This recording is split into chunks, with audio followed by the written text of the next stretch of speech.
Jai Hind learners, welcome to the online classes of Shri Ram Public School, and here your classes are being taken by your one and only Soumya ma'am.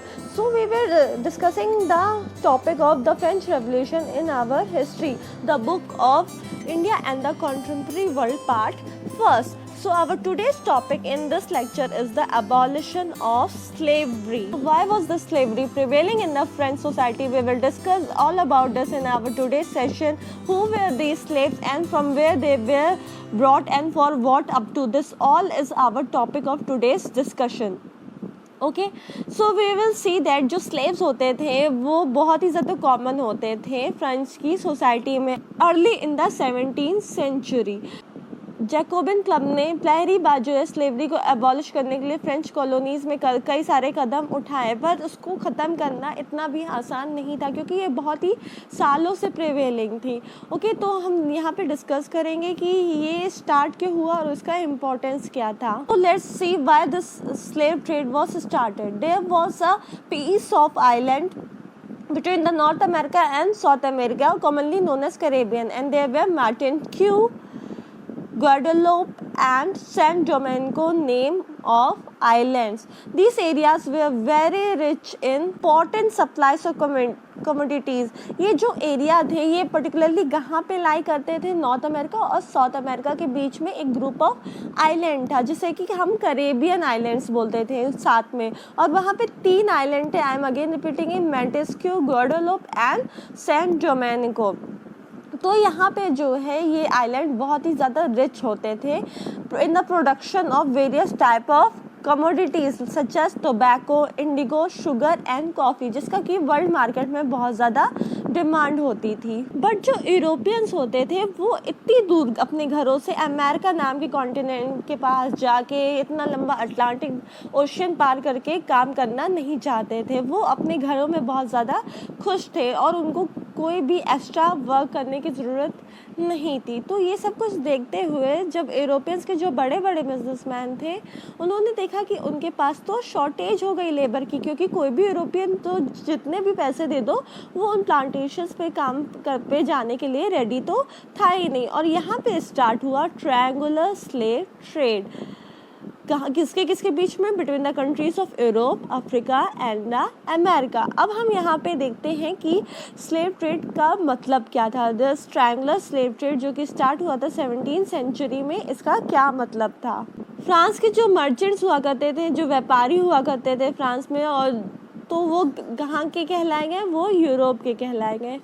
Okay वो लोग जो है अपने important ports तक जाते थे। France में ही ports थे, मतलब कि पोर्ट्स मतलब आपको पता होगा जहाँ पे शिप का लोडिंग और अनलोडिंग होती है। तो वो कौन कौन से पोर्ट्स थे? पहला तो बोर्डोक्स था और दूसरा पोर्ट था नैंटेस। ये बहुत ही ज़्यादा बिजिएस्ट पोर्ट्स थे क्योंकि जितना भी सामान होता था जो करेबियन आइलैंड से लाया जाता था वो यहाँ पे अनलोड होता था और यहाँ से जो है लेबर्स वगैरह वो वहाँ तक जाया करते थे। तो यूरोप से जो ट्रेडर्स हुआ करते थे वो अपने अपने इम्पोर्ट जो कि बॉर्डर्स और नैंटेस से वहाँ से वो कहाँ जाते थे? वो डायरेक्टली करेबियन आइलैंड नहीं जाते थे बल्कि वो अफ्रीका जाते थे। अफ्रीका में वहाँ के जो लोकल चीफ्टेंस होते थे, जैसे कि होता है ना गांव में प्रधान वधान होते हैं, तो वहीं पे अफ्रीका के बहुत ही इंटरनल प्लेसेस पे कई सारे जो छोटे मोटे ट्राइबल पीपल रहा करते थे उनके प्रधान हुआ करते थे, जिन्हें कि लोकल भाषा में वहाँ पे लोकल चीफ्टेंस बोला जाता था। तो ये जो प्रधान होते थे ये अपने लोगों को इन यूरोपियंस को बेच दिया करते थे in the form of slave. इसके बदले उन्हें जो है कुछ पैसा मिल जाया करता था और फिर ये स्लेव जो है वो कहाँ पे जाते थे? इनको वही करेबियन आइलैंड जो कि हमने डिस्कस किया अमेरिका के बीच में हुआ करता था वहाँ पे ले जाया जाता था। इस तरीके से हम देख सकते हैं कि एक तरीके का ट्रायंगुलर नेटवर्क इस्टेब्लिश हो गया between the Europe, Africa as well as Caribbean island. तो इन अफ्रीकन्स को, जिसको कि वहाँ की लोकल भाषा में नीग्रोज बोला जाता था, इन लोगों को ले जाया जाता था करेबियन आइलैंड पे काम कराने के लिए। और वहाँ पे ये लोग प्लांटेशंस जो होते थे, प्लांटेशंस क्या होता है? प्लांटेशन एक बड़ा सा एरिया होता है जहाँ पे किसी पर्टिकुलर क्रॉप्स का लार्ज स्केल में कल्टीवेशन होता है, जैसे टोबैको हो गया, इंडिगो हो गया एक्सेट्रा, ताकि इन क्रॉप्स को जाके वर्ल्ड मार्केट में बेचा जा सके। So this are the plantation. तो इन निग्रोस को जब ले जाया जाता था और इन प्लांटेशंस पे काम कराया जाता था, जिसके बदले इनको कोई भी अलग से वेजेस नहीं दिया जाता था, ज़्यादा खाने पीने को दे दिया जाता। इनकी लाइफ कंडीशन बहुत ही ज़्यादा पुअर होती थी और लोग दिन भर काम किया करते थे ताकि वो अपने प्लांटेशन ओनर्स की डिमांड को मीट कर सकें। सो यही था हमारा exploitation of slave trade start हुआ था। स्लेव ट्रेड तो स्टार्ट हुआ ही हुआ, इसके साथ जो बॉर्डर्स और नेंटस नाम के जो पोर्ट्स थे वो बहुत ही ज़्यादा इकोनॉमिक प्रॉस्पर करने लगे, उनको बहुत ही ज़्यादा कमाई होने लगी। क्यों? क्योंकि पहली बात तो वो वहाँ से वो लोग जाते थे स्लेव्स को इकट्ठा करने और उसके बाद जितना भी सारा गुड्स था वो यहाँ पे आके सेटल करता था बॉर्डर्स और नेंटस में, फिर यहाँ से वर्ल्ड मार्केट में ले जाया जाता था बेचने के लिए। You can see in the figure how the triangular slave trade worked. The Negroes were exported from Africa to the Caribbean areas, and then the goods produced came back to the French ports of Bordeaux and Nantes from the colonies in the Caribbean that were Montego, Guadeloupe, and Saint Domingo. Even after seeing all this, the people in the French society were very little concerned about the slaves and their living condition in the 18th century. जो बड़े बड़े लोग होते थे वो 18th century तक France में भी स्लेव ट्रेड और उनके साथ इन ह्यूमन ट्रीटमेंट के बारे में कोई भी बात नहीं करना चाहते थे। नेशनल असेंबली जो फॉर्म हुई थी वो भी इन स्लेव ट्रेड के बारे में बात नहीं करती थी, क्योंकि उसे डर था कि अगर वो स्लेव ट्रेड के बारे में बात करेगी तो जो बड़े बड़े बिजनेसमैन जो अपने कामों में इन स्लेव्स को लगाते हैं वो उनसे नाराज़ हो जाएंगे और पार्टी के काम करने के लिए कोई भी फंड प्रोवाइड नहीं करेंगे।